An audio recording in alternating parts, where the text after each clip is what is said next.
시청자 여러분, 밤새 잘 주무셨습니까?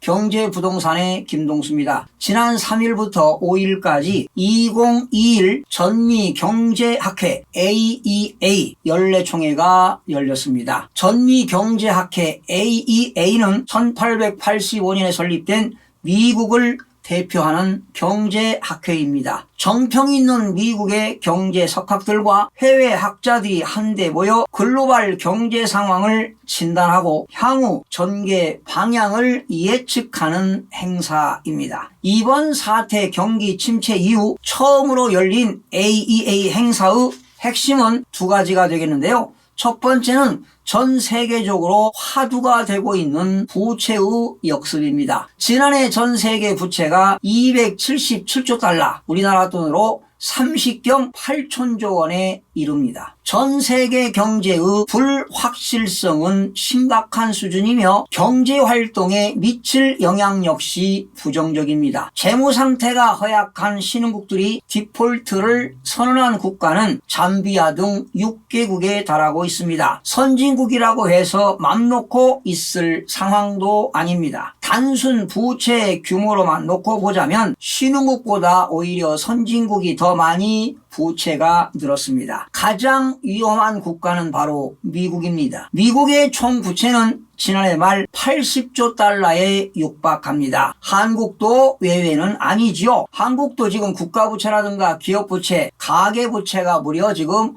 5천조에 달하고 있습니다. 미국에 있는 국제금융협회는 무시무시한 위기를 경고하고 있습니다. 세계 경제 쓰나미가 불어닥칠 수도 있음을 시사하고 있는데요. 둘째는 경기 회복 속도 둔화 가능성입니다. 올해 경제에 미치는 파장이 크기 때문에 우리 모두가 관심을 가질 필요가 있습니다. 2021 AEA의 핵심 한 축은 전 국가들의 과도한 부채입니다. 그러한 과도한 부채로 인해서 디폴트입니다. 채무 불이행 가능성이 제기되고 있다는 것입니다. 인도 중앙은행 총재를 지닌 라잔 시카고대 경제학과 교수는 이번 총회에서 이번 사태 위기로 현재 미국은 제로금리를 유지하고 있습니다. 또한 정부가 회사채를 매입하기도 하고 급여 보호 프로그램인 PPP 대출까지 해주고 있습니다. 바로 급여 보호 프로그램 대출은 중소기업 지원 대책으로 중소기업들이 종업원들 급여를 우선적으로 지급할 수 있도록 바로 정부가 융자를 해주고 있는 제도가 바로 급여 보호 프로그램인데요. 그 전체 규모가 2조 달러에 이르는 대규모 경제 대책으로 기업들의 운영 여건에 따라서 기업들의 상황이 어려울 것으로 전망이 되고 있습니다. 아울러 기업들이 이렇게 과다 차입으로 인해서 부채 폭증으로 기업들도 채무 불이행 사태가 발생할 수 있다고 우려하기도 했습니다. 그렇다면 정부의 지원도 한계가 있다는 것입니다. 이번 사태 장기화로요, 서비스업에 종사하는 서비스업과 중소기업들의 파산 급증 경고 등이 켜지고 있습니다. 또한 이번 사태 이후에 소비자들의 소비 패턴이 바뀌고 있는데요. 중소상공인들에게는 크나큰 시련이 닥치고 있습니다. 바로 이런 중소상공인들은 크나큰 도전이 필요하기 때문입니다. 특히 중소기업들은 이자 비용이 충당이 어려운 한계 기업들이 많은데요. 바로 이러한 기업들은 구조조정을 하루빨리 해야 된다고 강조하고 있는 것입니다. 카르멘 라인하트 세계은행 수석 이코노미스트 겸 하버드대 케네디 스쿨 교수도 이에 동의하고 있는데요. 그는 지난해 담보대출과 그리고 임대료 그리고 신용카드 대금 납부를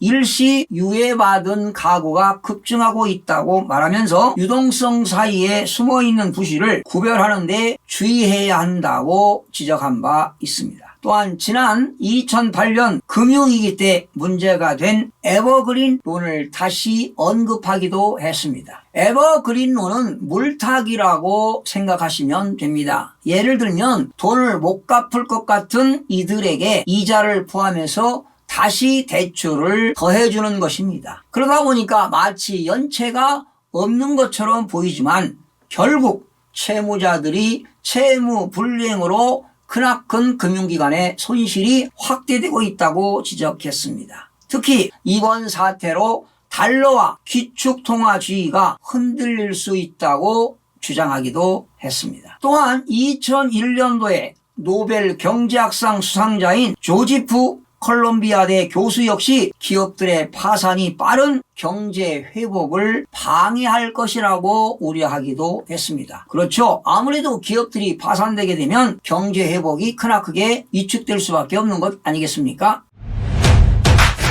머빈 킹 전 영국 중앙은행 총재는 전 세계 국내 총생산 GDP 대비 부채 비율이 2008년 금융위기 때보다 높다고 지적하면서 기업과 국가 간 채무 불이행 증가로 금융 시스템이 붕괴될 수 있다고 주장하기도 했습니다. 금융위기 역사를 연구해온 케네스 로고프 하버드대 경제학과 교수는 금리가 오를 일이 결코 없다고 얘기하지 말라. 지금은 저금리 상황이라고 안심할 수 있는 게 아니라는 얘기라고 강조하기도 했습니다. 이 이야기는 머지않아 기준금리가 인상되겠다는 뜻 아니겠습니까? 나라별로 상황이 좀 다르겠지만은요, 넘쳐나는 돈의 유동성 자금에 존비 기업들이 지금 쌓이고 있고요, 소비자들의 습관이 바뀌어 지금 중소기업들에게 크나큰 타격이 있다고 지적하면서 이번 사태 타격이 좀 더 길어질 가능성 등은 눈여겨봐야 한다고 강조하기도 했습니다. 경기가 회복된다 하더라도 높은 부채 비율과 연쇄 기업 파산은 고용 감소와 경기 둔화로 이어질 것이라고 강조했습니다. 2021 전미 경제학회의 또 다른 한 축은 경제 회복 속도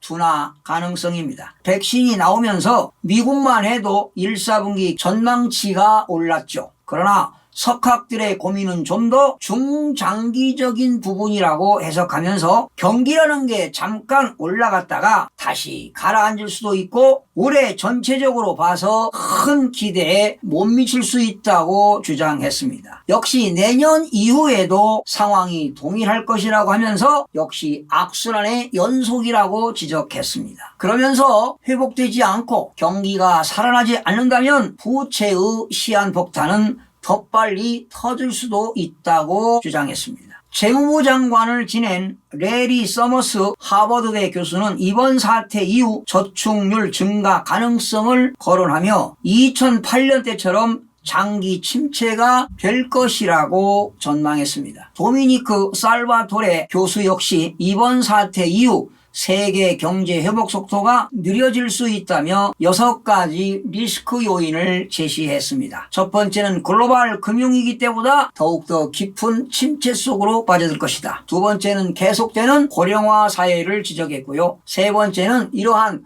고령화 사회로 인해서 노동 생산성이 둔화되고, 네 번째는 이번 사태로 인해서 국제 무역 규모가 감소되고, 다섯 번째는 모든 국가들의 과도한 부채를 우려했고요. 그리고 경제 주체 및 선진국과 후진국 간의 불평등이 심화될 것이라고 강조했습니다. 살바토레 교수의 지적에서 알 수 있듯이 과도한 부채는 경기 회복과는 직결되는 것입니다. 살바토레 교수는 2008년 금융위기와 비교해 침체의 골이 더 깊어 회복이 늦어질 수 있다고 지적했습니다. 여러분들 2008년 기억하시죠? 미국발 서브프라임 모기지 사태인데요. 그 당시 우리나라는 2008년 모기지 사태 이후 5년간 부동산 가격이 하락한 적이 있습니다. 2009년부터 2013년까지 하락했죠. 그리고 2014년부터 서서히 회복되기 시작해서 현재까지 지금 7년간 부동산 가격이 상승했습니다. 지금 현재 우리나라의 부동산 가격은 최고점에 도달했다고 봐도 과언이 아닙니다. 그런데 지금도 올해 들어서 지금 상승 분위기를 타고 있는데요. 올해 2021년도에는 상반기까지는 강보합세를 유지할 것으로 보입니다. 그런데 말이죠, 지난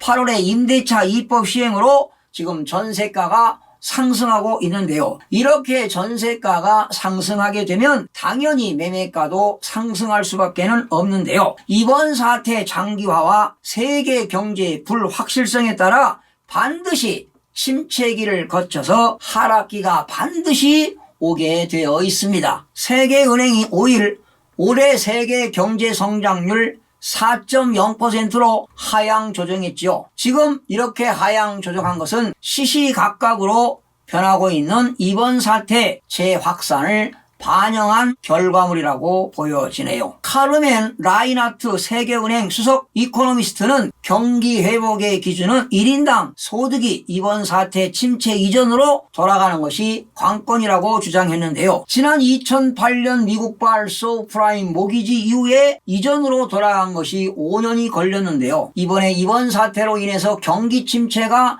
장기화된다면 5년 이상이 걸릴 수도 있다는 얘기입니다. 카르멘 라인하트는 이번 사태 위기의 깊이가 상당히 오래 갈 것이라고 하면서 서비스 분야의 타격을 고려하면 시간이 더 걸릴 것이고 불평등도 커질 것이라고 지적했습니다. 이번 전미경제학회에서 팬데믹 이후에 높은 인플레이션이 왔다는 점을 분석한 부분도 참고할 만합니다. 이번 전미경제학회 연구진들은요, 1918년도에 발생한 스페인 독감으로 3년간 3,900만 명이 숨졌으며 사망률은 2.0%로 봤습니다. 이 경우 전 세계 1인당 국내 총생산 GDP의 6%, 1인당 소비가 8.1% 감소했죠. 반면 인플레이션은 최대 20포인트가 높아졌다고 하는데요. 그렇다면 이번 사태 이후 스페인 독감처럼 두 자릿수 이상의 인플레가 찾아온 뜻은 아니라면서 올해 인플레이션을 우려하는 시장의 전망은 높아야 2.5% 정도 인플레가 올 것이라고 하면서 28년 만에 가장 높은 수준의 인플레이션이 될 거라고 주장하기도 했습니다. 이렇게 스페인 독감으로 인해서 인플레이션 측면에 크나큰 영향이 있는 것은 당연한 건데요. 그 당시 인플레이션 때문에 주식과 국채의 실질 수익률이 하락한 바 있습니다. 그렇다면 이번에도 어느 정도 영향이 미칠 것이라는 전망입니다. 미국의 연방준비제도가 2%를 웃도는 인플레가 온다 하더라도 완전 고용이 될 때까지는 완화적 통화정책을 유지하겠다는 겁니다. 바로 이 이야기는 당분간은 현재의 기준금리를 유지하겠다는 것 아니겠습니까? 젊은 천재 경제학자 라지 채티 하버드대 경제학과 교수는 이번 사태에 따른 록다운이 고용과 소득뿐만 아니라 교육 격차 등 이번 사태가 우리 사회에 미치는 영향이 깊고 오래 갈 수 있음을 시사했습니다. 특히 고소득층과 저소득층 간의 인적 자원 경쟁력의 간극이 커질 것으로 전망하기도 했습니다. 여러분, 극심한 혼돈이 예상되는 글로벌 경제 환경에서 다가올 위험을 미리 감지하고 최악의 상황에서도 살아남으시기를 바랍니다. 시청해주신 여러분 고맙습니다. 최선을 다하겠습니다. 마음이 드셨다면 구독, 좋아요 꼭 부탁드리겠습니다. 고맙습니다.